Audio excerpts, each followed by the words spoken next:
The second game of the Clippers' postseason began Wednesday with an irreplaceable player missing from their lineup. It turned ominous when they missed 9 of their first 10 shots. It was over when they missed multiple opportunities to complete their comeback and assert control over the game and series. The Clippers' 127,114 loss to Dallas in Game 2 of their now even first-round series wasn't the result of falling behind 15-2 within the first quarter's first 5 minutes, though that opening stretch, which came only 2 days after the Clippers opened Game 1 on an 18-2 run, certainly did not help. By the end of that quarter, the Clippers had mostly gotten themselves out of that hole, but in a theme that repeated throughout the night, each time the Western Conference's second seed quickly dug itself another every time it was given a chance to threaten Dallas' hold. It happened early in the second quarter, when a 4-point deficit ballooned to 15 in less than 3 minutes. It happened late in the third, when a 2-point game became 13 in 82 seconds. Most devastating to the Clippers' comeback hopes, it continued in the fourth even when Mavericks star Luka Doncic went to the bench with his fifth foul with Dallas leading by 13 with 11:37 remaining. Despite a lineup featuring superstars Paul George and Kawhi Leonard, the Clippers were behind by 18 3 minutes later. With less than 3 minutes in the game and a chance to trim Dallas' lead to single digits, center Montrezl Harrell was called for an offensive foul while setting a screen near the top of the three-point arc. Harrell spent the ensuing timeout either arguing the call or talking, animatedly, with coach Doc Rivers, but the moment was long gone. On Dallas' next possession, it pushed its lead to 12 on 2 free throws. Kawhi Leonard led the Clippers with 35 points and 10 rebounds and made 13 free throws. Lou Williams added 23 points off the bench, with 7 assists, but the Clippers' leading bench was outscored 47-37. Doncic scored 28 points, with 8 rebounds and 7 assists, but nothing was more important to the Mavericks' victory than the single turnover he committed. It came only 48 hours after he turned the ball over 11 times in what he called a terrible game one night. The performance brought to mind a question Rivers was asked before Game 1, about why some might be overlooking the 7th-seeded Mavericks' chances for an upset.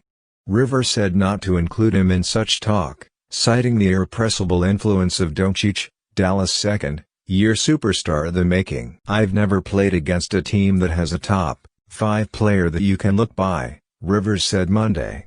"It's just impossible to do that, so as long as we don't, we'll be fine." The Clippers did not overlook Doncic but had few answers without Patrick Beverley, the starting guard whose defense helped goad Doncic into 11 turnovers in Game 1.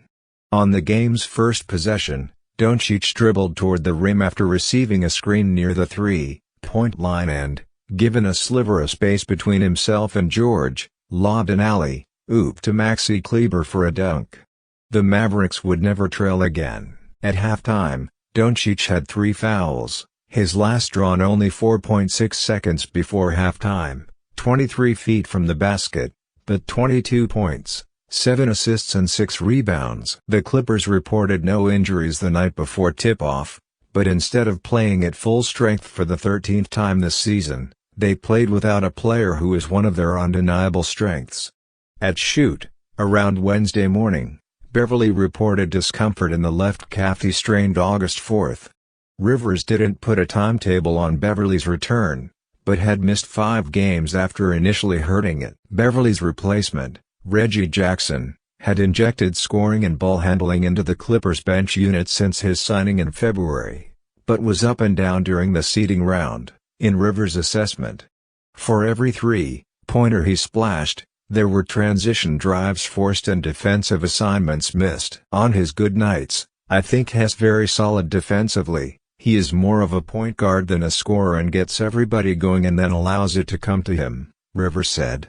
I guess on his bad nights, is when he tries to force things and then he takes a step back defensively, so we need the one that really sets the tone defensively first, point guard, and then play from there. Jackson was removed less than 5 minutes after tip-off after a start that portended one of his bad nights, but the Clippers' issues were hardly his alone. Trying to slow down Doncic's pick and rolls, the Clippers tried man, too.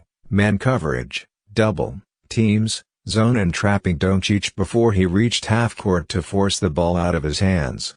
But Dallas began the second quarter like it had the first, with another 15-2 run building a lead that grew to 17 points. It would be only 5 at halftime with Jackson a major factor. Why? His 3 3-pointers within 6 minutes in the second quarter helped cut a 12-point Clippers deficit to 6. His emergence offset a first half in which George was held scoreless. Jackson went cold after halftime, failing to score, but George scored 9 of his 14 points in the third quarter to bring the Clippers within 2 points in the final minutes. It was as close as they would come to seizing the lead. 3 observations. 1. Kawhi Leonard joined Bob McAdoo as the only players in franchise history with at least 35 points and 10 rebounds in a playoff game. McAdoo achieved it in 1976. 2. Clippers center Montrezl Harrell played 15 minutes in Game 1 but his minutes restriction was increased to 22 Wednesday. He scored 10 points but missed 6 free throws. 3. After missing 5 free throws in all of Game 1, the Clippers had 6 misses midway through Wednesday's second quarter. They would finish 30 of 39 from the line.